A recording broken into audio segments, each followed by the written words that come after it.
Greetings, fellow humans. I am Hugh. And I am Man. And together we are definitely not Two kobolds in a trench coat. We enjoy human activities, such as paying taxes, Having existential crises, and RPG horror stories. Let's see what we've got today.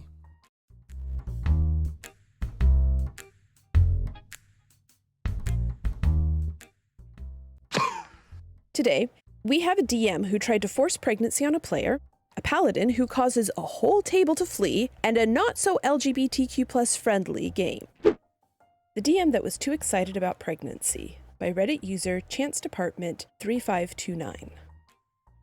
Just fair warning that this involves SA, unwanted pregnancy, mistreatment, and many other triggers. I need to preface this by saying that this story takes place in a Discord server entirely over text.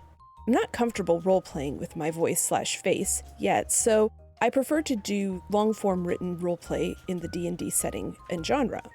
This story takes place in a homebrew capital city that has taken its land from the surrounding nations.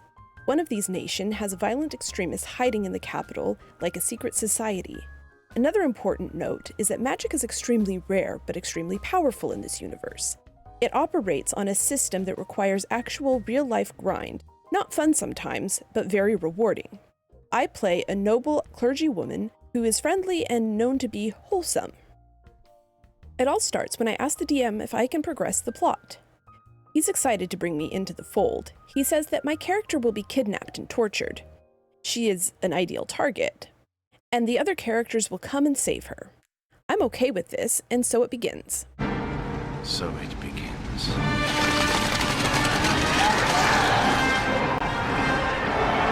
My character is kidnapped and taken to a hidden location. A mage attacks her. Really awful things happen and that the DM did not clear with me first, but I guess it was realistic enough. Nothing was explicitly described.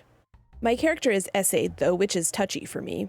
Then she's saved. All is well, except the DM wants me to write her pregnancy. I was floored. I told the DM that I was not comfortable writing that and did not want it to become a character arc for her. He was insistent that it's what I signed up for. He was going to force it on me. Then he made me roll to see if she was pregnant. She wasn't, thankfully. I should have left here. I was really hoping that it was just a strange off-color moment. I don't think so. After that, we entered another scene where my character is in the infirmary, reeling from the shock. I decided to write my character as wanting to unalive herself. The DM decides to write his character as giving mine a blade, which ended as anticipated. Then he started saying things along the lines of RIP in the out-of-character chat. I was a little shocked. He then began to explain to me that what the character did was unrealistic, and he couldn't understand why she did it. Cue the rest of the server being mixed between confused and upset. He continued and said that all humans have a basic survival instinct. After a bit of arguing, he decided to have his character intervene, but not without commentary along the lines of, "But she shouldn't have to." I've been pretty inactive in there since all of this happened. I probably shouldn't have stuck around after the pregnancy bit, but I really like some of the writers there, and the world is so rich. But I can't get past this. Oh dear God. This DM really needs to check themselves here. If you can't understand why someone who got SA'd doesn't want to deal with the pregnancy part in the roleplay and be in a state of wanting to unalive themselves, I think you need some empathy lessons, DM. I just don't understand why DM had to put her in that situation in the first place and then get all preachy about it. And then when OP is actually playing it realistically, he's saying it's what, not realistic? What part of D&D does he want to be realistic? I think the DM wanted his very male-centric views of the world to be the realistic part of this game.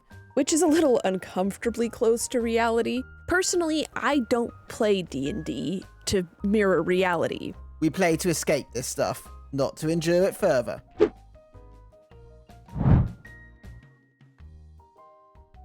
Paladin causes half of the party to leave, by Reddit user QuietCrimson148. Let me preface this by saying two of the people in the story most likely had mental troubles and probably couldn't distinguish what is and is not socially acceptable. I joined the campaign after posting a request for a DM in the D&D Discord. The DM was a very nice person and had created a very interesting world that I was excited to explore. The trouble started before the first session, as I noticed one of the other members were constantly throwing passive-aggressive remarks at the DM, mostly saying things about how the DM had set up the Discord server and the applications the DM was using, but I brushed it aside thinking I was thinking too deep into it. I created my character pretty quick, going for a Dhampir rogue that I already had an idea for beforehand. The other party members were a Wood Elf Paladin, Variant Human Warlock, Kobold Cleric, and a Half-Orc Barbarian. Session 1 starts, and immediately the Paladin takes full control and is non-stop talking, even talking over the DM at some points. The DM is able to give us the first mission, which involves the party capturing an individual alive, which the Paladin asks at least 6 times if they can bash the skull in, with the Cleric offering to use Spare the Dying to keep the individual alive. At this point, 20 minutes have passed, and suddenly the Warlock leaves the voice chat, and says in the chat that he isn't enjoying the vibe, and leaves the server. The DM was a bit shaken for a minute, but continues on, the party all agreeing to head to the tavern to gather information. Yeah, already there's like a lot of red flags here, not just the Paladin being super critical of the DM for how they've set up their Discord, and then talking over the top of the DM, trying to run the show. This is very classic that guy behavior. Also, the Warlock left after 20 minutes. Yeah, he left fast. When we arrive at the tavern, the Cleric immediately asks to run off and pickpocket all of the patrons in the tavern, the DM for some reason letting him do so. The Barbarian was upset at this, heading to the barmaid to get an ale, joined by the Paladin. I put my character to sit at the table until I had the chance to do something. The Paladin and Barbarian ask for a drink from the barmaid, and instead each receive a scroll, the barmaid asking them to read it, which they both do.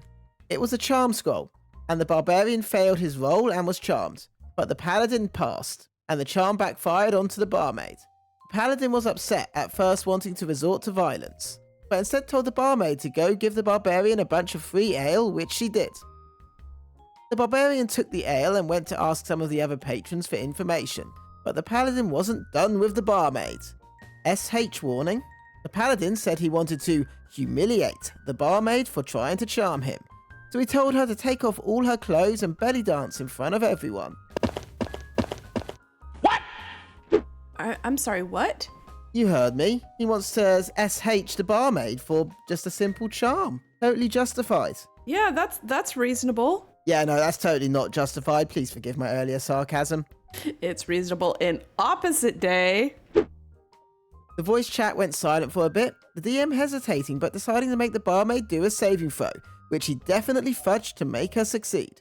The Paladin didn't seem to notice and was upset his request failed.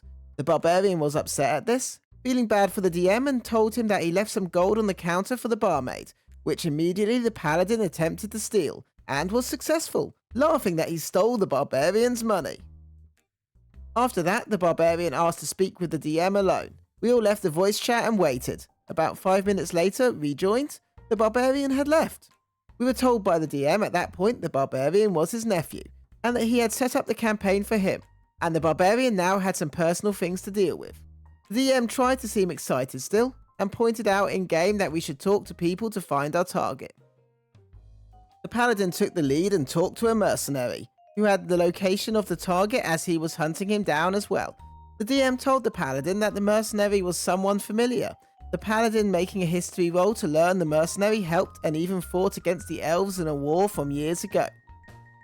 The Paladin started to irritate the mercenary with comments about how he was not loyal to anyone and that he should be ashamed, which the mercenary responded with a picture of his deceased high elf wife, saying that he fought for her until she passed. The Paladin laughed for a bit, the DM unsure of what to do, until the Paladin asked to make a persuasion roll to get the mercenary to join us, which he passed. After that, the mercenary reached to pull out a map to show us where the target was hiding, and lo and behold, it wasn't there, as the cleric had stolen it earlier. Instead of realizing his mistake and giving the map back, the cleric attempted to make a new fake map with an illusion spell, leading to a 15-minute argument on how the spell works, ending with the DM giving in and letting him cast the spell. After that, the mercenary pointed out the target, and the party set off to the marketplace to buy gear. And at that point, I decided to leave myself as I was getting tired, and hadn't been able to do anything as well. I did apologise profusely to the DM, and even said I'd love to join another campaign of his with other people. Well, I don't think I've ever heard a story of a chaotic stupid aligned paladin. They're usually lawful stupid. As I keep saying, paladins are the new rogues. I swear, they are. This is such, like, rogue behavior, stealing money and trying to get people to do things and persuade them, but he's a paladin. Things like stealing the money off the table, at that point in the early game, that could just be standard rogue stuff. But attempting to humiliate the barmaid in that particular way smacks of some ingrained misogyny that just makes the whole thing uncomfortable. Like, I get it sucks when people try to pull one over on you. He took it way too far with the barmaid, and then the barbarian getting to the point where he feels so bad for the poor barmaid who actually tried to charm him and did charm him. I feel like the sort of like righteous indignation that this paladin has is very paladin-y. It's like paladin mentality with rogue behavior.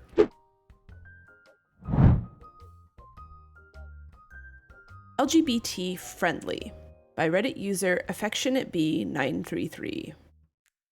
This is a pretty short one because I never got to join the game, but I applied for a romance-focused game on LFG, assuming that since it was tagged LGBT plus friendly, that there wouldn't be an issue. I'm a member of the Alphabet Mafia. But when I applied and mentioned that my interest in playing, and that I would want to play a gay character, I was told that the other players had listed homosexuality as a hard line on their consent sheets, so it wouldn't work. The DM didn't seem malicious, but I feel like it's worth the reminder that to be actually friendly to marginalized groups, you have to be unfriendly to bigots. If someone says that they don't want any gay people in your game, and you're cool with that, you can't say that it's an LGBTQ+ friendly game. I would also suggest that you shouldn't allow people to use consent tools to erase entire demographics of people from your game or world. Edit. Since some people have asked, it was explicitly anything gay happening the other players had an issue with, not that they didn't want their characters to be gay, which would have been fine. The GM said that the only way it could work is if anything gay was kept to private channels, so none of the other players had to see it. How the hell do you have an LGBT-friendly game where people can explicitly say that homosexuality existing in the game is a problem for them? Oh, well, you can be gay in the game. You just can't be gay in front of them. It's don't ask, don't tell D&D style. Was there also an option for being uncomfortable with straightness in the game? OP, that's what you should have put on your consent form. Straightness. Being straight is a hard line for me. See how they deal with that. You can be straight, just don't be straight in front of me. Do you know what's definitely not okay? What? Being two kobolds in a trench coat pretending to be a human. Yeah, that's definitely a hard no for me. Yeah, no. We are definitely not that, and definitely a human. Yes, absolutely human. Hey man. Hey, what? What do you call a magic crystal that captures your soul for all eternity? I don't know. A maximum security prism. And with that, we have definitely not been two kobolds in a trench coat. Be sure to like, comment, subscribe, and make the necessary sacrifices to Tiamat. We'll see you next time.